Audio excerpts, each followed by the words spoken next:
இப்போது நிறைவாக கவிஞர் மனுஷபுத்திரன் அவர்களின் ஏற்புரை. அனைவருக்கும் மீண்டும் ஒரு வணக்கம். இங்கே பாண்டியன் நான் மைக் எடுக்கிறப்ப பரிசல் கிருஷ்ணாட்ட ஒரு விஷயம் சொன்னார். கடைசியில் மனுஷபுத்திரன் பேர் போய் அவர் கவிதைக்கு ஓம் பேர் வந்துருச்சுன்னு சொல்லிட்டு இருக்காரு. இது மாதிரி விபத்தெல்லாம் பயங்கரமாக நடக்கும்.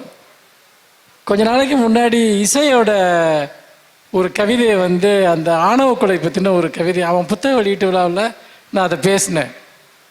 அதுக்கப்புறம் பார்த்திங்கன்னா அதை ரீல்ஸாராக யாரோ எடுத்து போட்டிருந்தாங்க. அப்புறம் தொடர்ந்து ஆணவ கொலைகள் நடந்துக்கிட்டே இருக்குதுன்னு நம்ம ஊரில். ஒவ்வொரு ஆணவ கொலையும் நடக்கிறப்ப அந்த கவிதை பயங்கரமாக ட்ரெண்ட் ஆகும். ஆனால் எல்லாரும் என்கிட்ட அந்த கவிதை ரொம்ப அற்புதமாக எழுதிருந்தீங்க, ஆணவ கொலை இதை விட சிறப்பாக சொல்ல முடியாதுன்னு.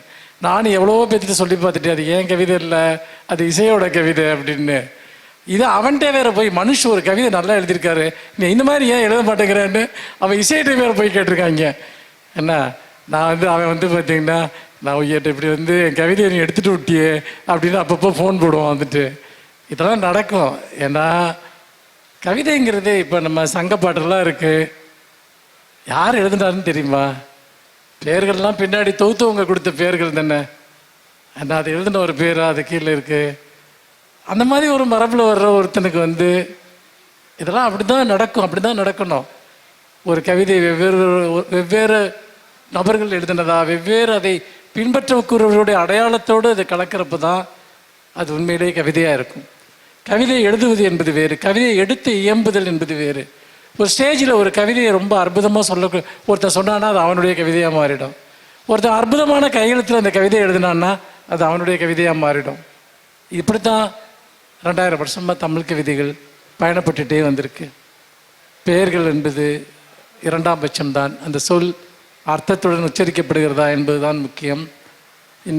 அந்த வகையில் இத்தகைய ஒரு பணியை 153 நாட்கள் இடையறாத ஒரு காதலோடு செய்த பரிசல் கிருஷ்ணாவுக்கு என்னுடைய அன்பு. அதே போல் இங்கே லிபியா அரண்யா, எனக்கு அவருடைய குரல் ரொம்ப பிடிக்கும். இப்போ எப்படி நீங்கள் கையெழுத்து ரொம்ப நம்ம பிடிக்கும், பரிசலோட கையெழுத்து ரொம்ப பிடிக்குமோ அந்த மாதிரி. ஏன்னா அவர் மாதிரி எனக்கு ஒரு குரல் வளம் கிடையாது. நான் மேடைகளில் பேசக்கூடியவனுக்கு ஒரு பெரிய குரல் வளம் தேவை. என்னுடைய குரல் கொஞ்சம் ஒரு உருக்கமான சற்று பெண்மைத்தன்மை வாய்ந்த ஒரு குரல் அது. ஆனால் ஒரு கம்பீரமான ஒரு குரல் லிபியோடது. அவருடைய உரைகளை கேட்க எனக்கு ரொம்ப பிடிக்கும். அதே மாதிரி ஒரு புத்தகத்தை பற்றி பேசுகிற போது அதில் எது முக்கியமோ எது முக்கியம் இல்லையோ அது எந்த மனத்தடையும் இல்லாமல் அவர் பேசக்கூடியவர். 153இல் 10 எடுத்து விட்டால் நல்லது என்றார். என்னை கேட்டால் 153ஐயும் எடுத்து விட்டால் மிகவும் நல்லது என்று தான் நான் சொல்வேன். படகு அப்பொழுது இன்னும் சௌகரியமாக கடலில் மிதந்து செல்லும். அந்த வகையில் ஒரு அற்புதமான உரையை வழங்கிய அவருக்கு, அதே போல் நான் இங்கே சக்தி ஜோதி அவர்கள் அவர் பேச வந்த புத்தகத்திற்கு விட அதிகமாக என்னுடைய கவிதைகளை பற்றி பேசினார். அது உண்மையிலே பாலபாரதி அவர்களிடம் அதற்காக நான் மன்னிப்பு கேட்டுக்கொள்கிறேன். உண்மையில் அவருடைய உரையை நான் திருடி கொண்டது போல இருந்தது.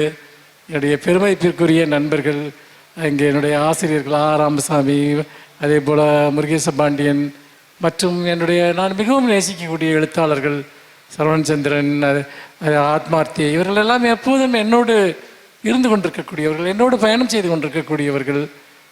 அவர்கள் எல்லோருடன் சேர்ந்து ஒரு மேடையை இங்கே நான் பகிர்ந்து கொண்டது என்பது உயிர்மை அத்தகைய மேடையை உருவாக்கியதை நான் மிகவும் மகிழ்ச்சிக்குரியதாக கருதுகிறேன்.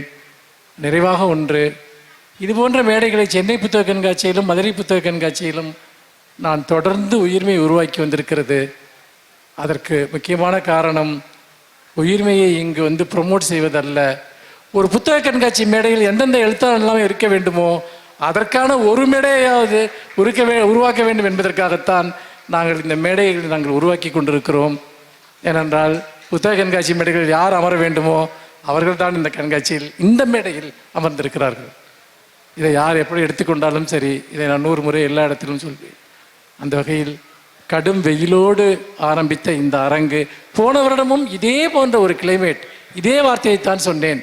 இந்த புத்தக வெளியீட்டு விழா முடிகிற போது கடும் வெயிலோடு ஆரம்பித்த இந்த அரங்கு மிக இதமான ஒரு இளம் காற்றோடு நிறைவு பெறுகிறது. சந்திப்போம். உங்கள் அனைவருக்கும் என்னுடைய நெஞ்சார்ந்த நன்றிகள். வணக்கம்.